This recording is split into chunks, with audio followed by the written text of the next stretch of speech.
عمر جب دنیا سے گئے تو 80 دینار کا قرضہ تھا. 22 لاکھ مربع میل کا حکمران اپنے بیٹے سے کہنے لگے بیٹے کوشش کرنا تیرے خاندان والے مل کے میرا قرضہ اتار دے، میری قبر پہ بوجھ نہ رہے، اور اگر خاندان والے مدد نہ کریں تو میرے دوستوں سے بات کرنا، وہ مدد نہ کریں تو پھر علی سے بات کرنا. 80 دینار کا قرضہ چھوڑ کر حضرت عمر دنیا سے گئے اور جاتی دفعہ کہہ گئے میرے بعد میرے بچوں کو حکومت کے مشورے میں بھی شامل نہ کرنا، حکومت کے مشورے میں بھی میری اولاد شامل نہ ہو.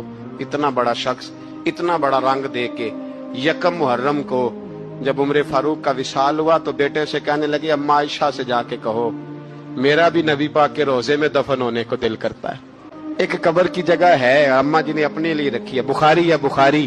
حضرت عائشہ کے پاس صاحبزادے گئے، کہنے لگے اماں جی عمر کو زخم لگ گیا ہے، حالت بڑی پریشانی والی ہے. وہ کہتے ہیں اگر اماں اجازت دیں